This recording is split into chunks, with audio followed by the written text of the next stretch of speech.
You, John Fitzgerald Kennedy, do solemnly swear I, John Fitzgerald Kennedy, do solemnly swear that you will faithfully execute the office of President of the United States that I will faithfully execute the office of President of the United States and will, to the best of your ability, and will, to the best of my ability, preserve, protect, and defend the Constitution of the United States. preserve, protect, and defend the Constitution of the United States. So help you God. So help me God.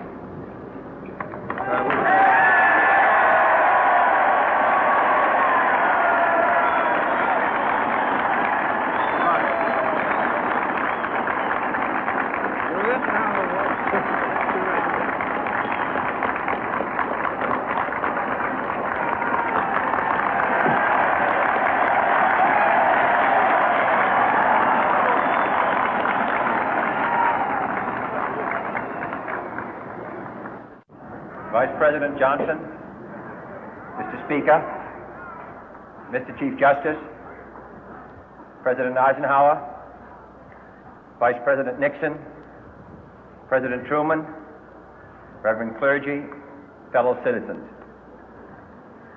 We observe today not a victory of party, but a celebration of freedom, symbolizing an end as well as a beginning, signifying renewal as well as change. For I have sworn before you and Almighty God the same solemn oath our forebears prescribed nearly a century and 3/4 ago. The world is very different now, for man holds in his mortal hands the power to abolish all forms of human poverty and all forms of human life. And yet the same revolutionary beliefs for which our forebears fought are still at issue around the globe. The belief that the rights of man come not from the generosity of the state, but from the hand of God. We dare not forget today that we are the heirs of that first revolution. Let the word go forth from this time and place to friend and foe alike that the torch has been passed to a new generation of Americans born in this century, tempered by war, disciplined by a hard and bitter peace, proud of our ancient heritage, and unwilling to witness or permit the slow undoing of those human rights to which this nation has always been committed and to which we are committed today at home and around the world.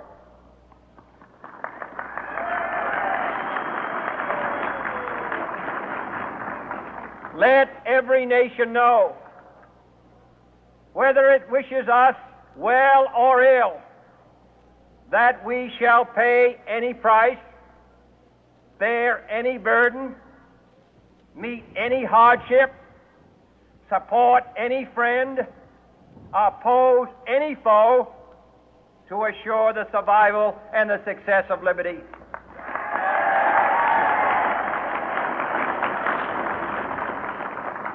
This much we pledge and more.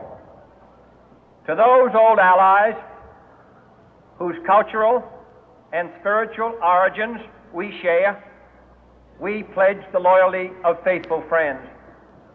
United, there is little we cannot do in a host of cooperative ventures.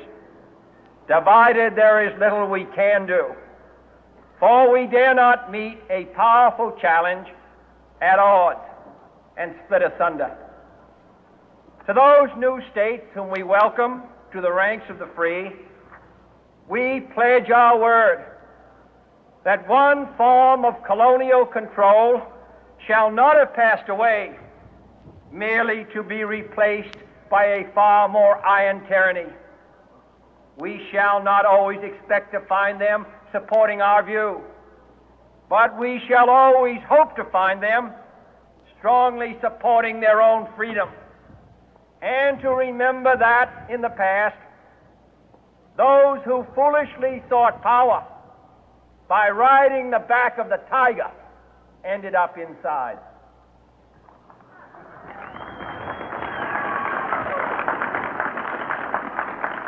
To those people in the huts and villages of half the globe struggling to break the bonds of mass misery, we pledge our best efforts to help them help themselves for whatever period is required, not because the communists may be doing it, not because we seek their votes, but because it is right.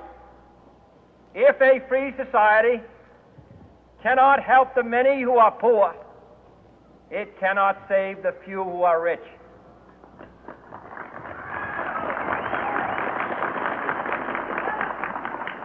To our sister republics south of our border, we offer a special pledge to convert our good words into good deeds, in a new alliance for progress, to assist free men and free governments in casting off the chains of poverty.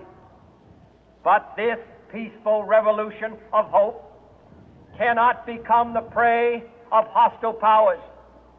Let all our neighbors know that we shall join with them to oppose aggression or subversion anywhere in the Americas.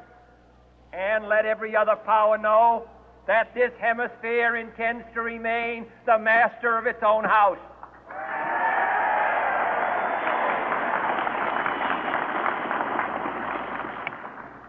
To that World Assembly of Sovereign States, the United Nations, our last best hope, in an age where the instruments of war have far outpaced the instruments of peace, we renew our pledge of support to prevent it from becoming merely a forum for invective, to strengthen its shield of the new and the weak, and to enlarge the area in which its writ may run.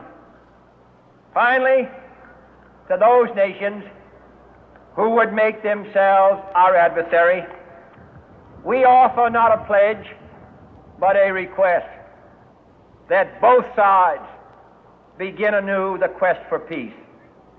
Before the dark powers of destruction, unleashed by science, engulf all humanity in planned or accidental self-destruction, we dare not tempt them with weakness, for only when our arms are sufficient beyond doubt can we be certain beyond doubt that they will never be employed. But neither can two great and powerful groups of nations take comfort from our present course, both sides overburdened by the cost of modern weapons, both rightly alarmed by the steady spread of the deadly atom, yet both racing to alter that uncertain balance of terror that stays the hand of mankind's final war. So let us begin anew, remembering on both sides that civility is not a sign of weakness, and sincerity is always subject to proof. Let us never negotiate out of fear, but let us never fear to negotiate.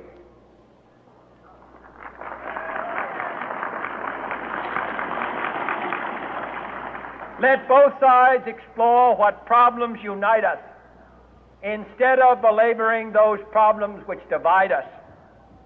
Let both sides, for the first time, formulate serious and precise proposals for the inspection and control of arms, and bring the absolute power to destroy other nations under the absolute control of all nations.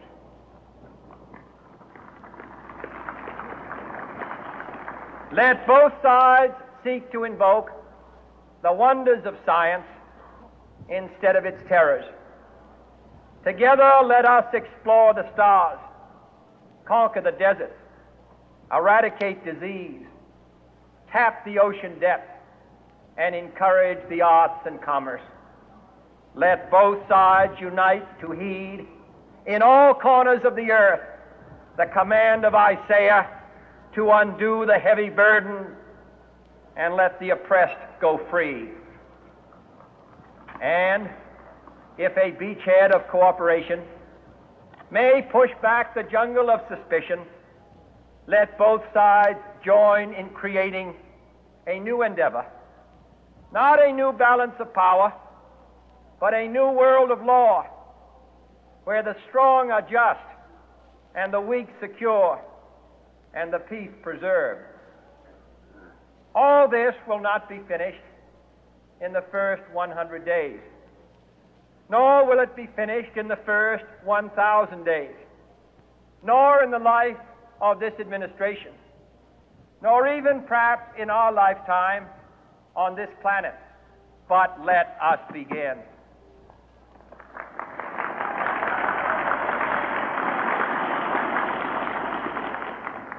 In your hands, my fellow citizens, more than mine, will rest the final success or failure of our course.